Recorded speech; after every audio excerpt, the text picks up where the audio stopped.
So Rudy, I've been doing this for over 20 years, and I don't think I've run across too many people that work harder than you do at what you do.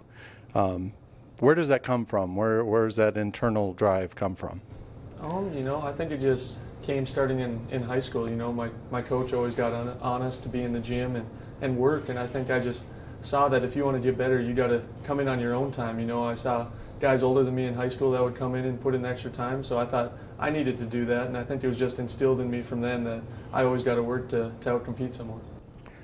Well, Mr. and Mrs. Rudolph probably have to have some credit in there somewhere too. So tell me about your parents and how much of an influence they've been on your career. Yeah, they've had a huge influence on me. My dad wasn't much of a basketball player. He was a wrestler, so he had that work ethic and that physicality and stuff. And my mom, she was actually the basketball player in the family, so she got me started playing basketball on her side of the family. Everyone played basketball on that side, so she was probably my biggest influence into me starting playing basketball. And she liked to work hard when she was in high school too, so I think that definitely had some impact on me and my family of always wanting to work hard. All right, tell me, when you were just a young tyke, what sports did you play when you were a young man?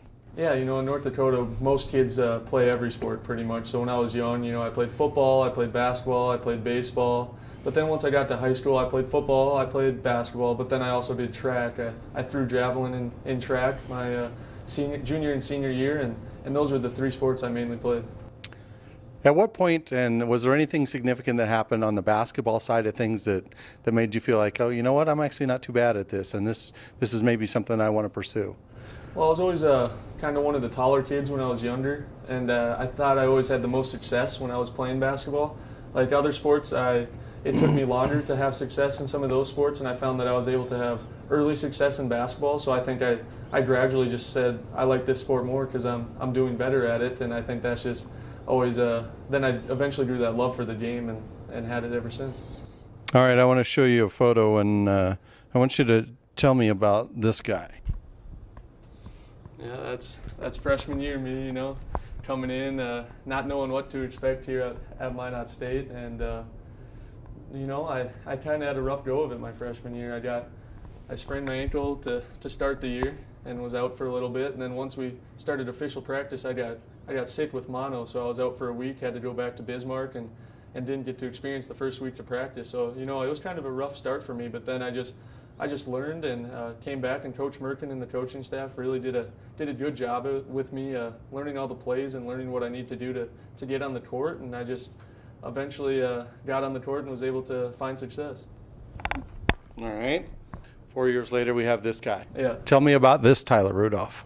There's a lot of change. I think the game has really slowed down for me. I've learned what the college game was like, and I learned that early as a freshman. It's a lot more physical, a lot faster, and everyone's a good player. There's no really bad players in this league at all, and I think I've just gotten a lot smarter, and I'm trying to influence the younger generation that I went through the same stuff that they're going through as freshmen, and trying to get them ready for success in their future too.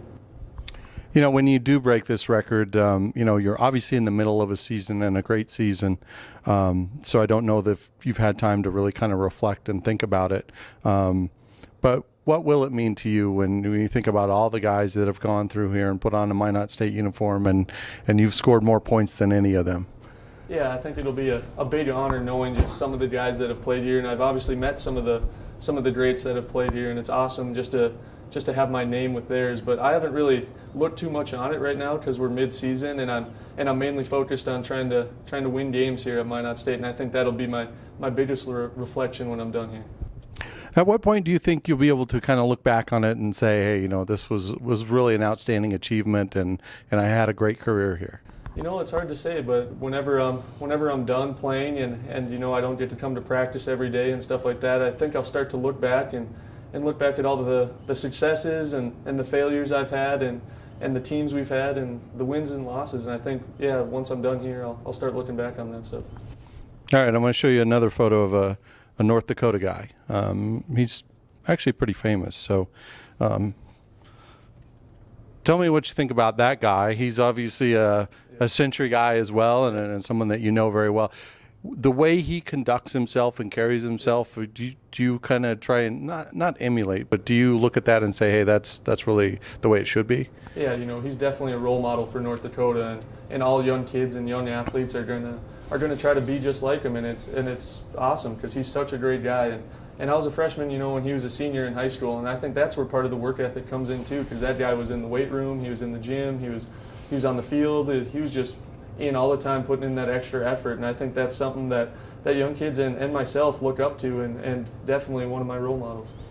All right, I'm going to show you 3 photos to finish up, and then I'll have one other question. But, obviously, and you will say this more than anybody, that it's a team effort, and certainly not just you. But there's a couple guys that have been with you for the last 4 years. So tell me about that guy and what he's like and what he's meant to you as a person and on the basketball floor. Yeah, Richie's one of the nicest guys I've met.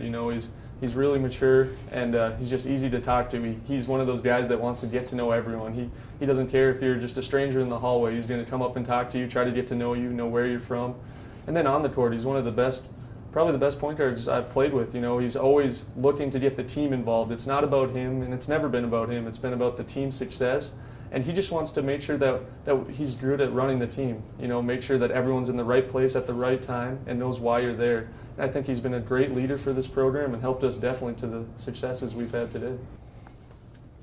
And your other 4-year compadre is Brandon. Yeah, I came in with him. We lived right across the hall from each other freshman year, and then sophomore year, and ever since he's been one of my roommates and one of my best friends. And I think just seeing him, he didn't get to play much in his early years, and it could be kind of hard on someone, but he always came back the next year with a good mindset, like, hey, I'm going to come in, work hard, and get better. And he's done that, especially this year.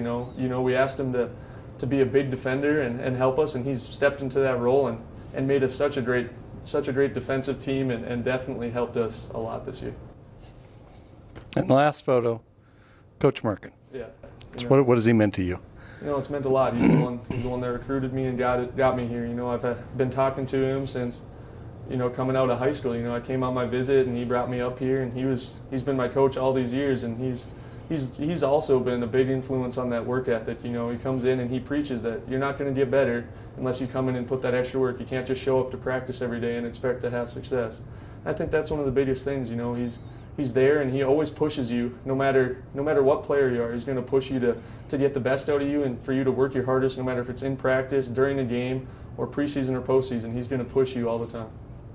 All right, so if I said Tyler Rudolph leaves Minot State as the career scoring leader, or if I said Tyler Rudolph leaves Minot State as the career scoring leader, also led the Beavers to their first NCAA appearance, won a conference championship, what's more significant and why? Well, definitely the NCAA tournament and the conference championship. That's been my goal pretty much since I've been here. We just try to slowly improve, and we've always had that goal of making it to that NCAA tournament. And I think this year it's really relevant, and I think that would be one of my highest accomplishment on my resume would be making an NCAA tournament and hopefully trying to win that conference championship.